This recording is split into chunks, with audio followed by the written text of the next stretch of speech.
Hello, welcome to PC Jack. So, the keen-eyed amongst you may have noticed something different in my last few videos. A few weeks back, I picked up what is the most absurd monitor that I have ever used, which is the Gigabyte Aorus FV43U.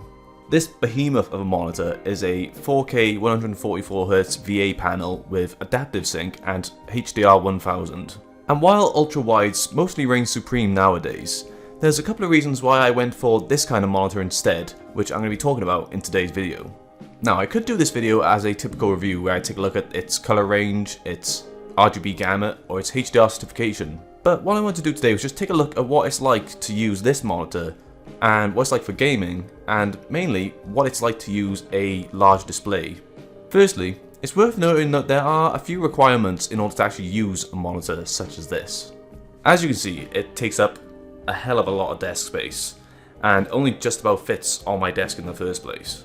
And while it does fit, I do need to be wary to make sure that I'm a comfortable distance away from the monitor when I'm using it. The way I currently have it configured is pretty comfortable for myself, but it's a consideration you're going to have, not just for the actual experience of using it, but the actual ergonomics and ensuring there's no issues with eye or neck strain. Ideally something like this I would have wall mounted, but as it is for the moment, I'm quite comfortable using it, but it is definitely a consideration you're going to have if you are struggling for desk space already. Secondly, as this is a 4K 144Hz panel, you are going to need some decent GPU power in order to actually drive that resolution and refresh rate. Personally, I use an RTX 3080, and while it's had no problems playing the games that I usually play, it is definitely something you have to bear in mind in order to ensure that your hardware can actually drive this kind of monitor. However, this is also dependent on the types of games you actually play. Obviously, some titles aren't going to be as demanding as others, but that is something you will have to verify for yourself depending on the type of games you actually play in the first place. And I'm actually still yet to actually try and play Cyberpunk 2077 on this system, so send forth to prayers.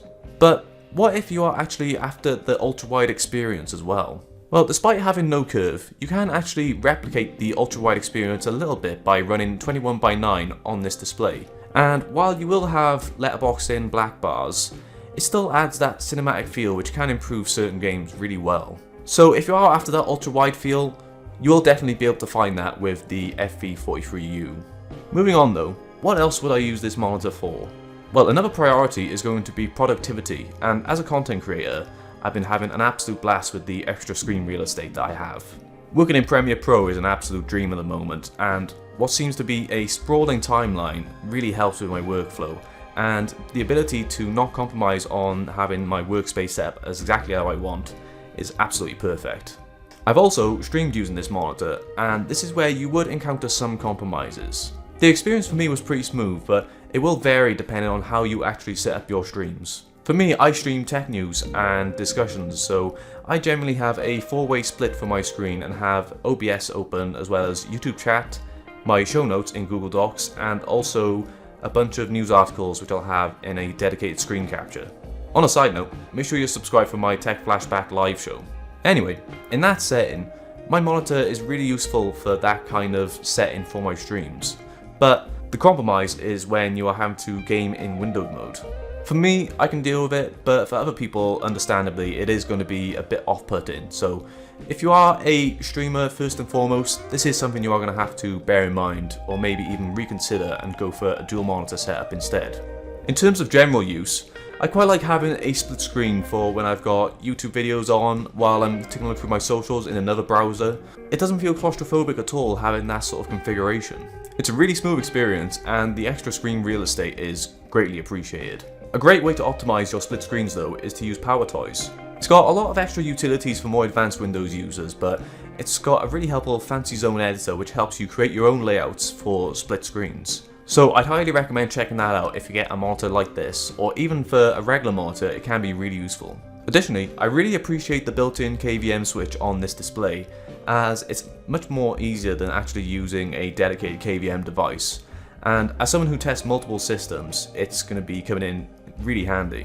And while this is not a TV, I do greatly appreciate having a remote rather than having to fumble around trying to find a button on the display itself. Overall, I'm absolutely in love with this monitor, and while it's not for everyone, it's going to offer you a really unique gaming experience. In the years I've been playing Skyrim, I've never quite seen it as magnificent as it is on this display. But while I feel that this is the perfect monitor for me, what kind of person would not benefit from using this monitor? In my opinion, if you're a competitive gamer or a live streamer, you are going to struggle to justify the use of this kind of monitor.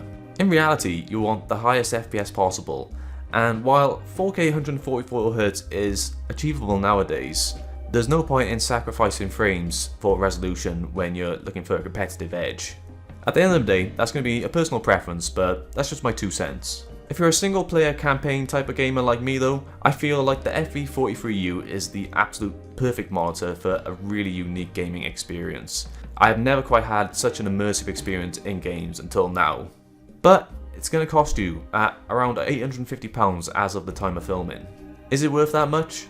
Well, I'll let you decide, but for me, I'm totally happy with my purchase and I can't wait to spend many years using this panel.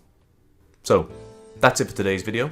Let me know what you think of the Gigabyte Aorus FV43U down in the comments below. If you enjoyed this video, then please feel free to like and subscribe for more videos on the way soon. Thank you, and I'll see you next time.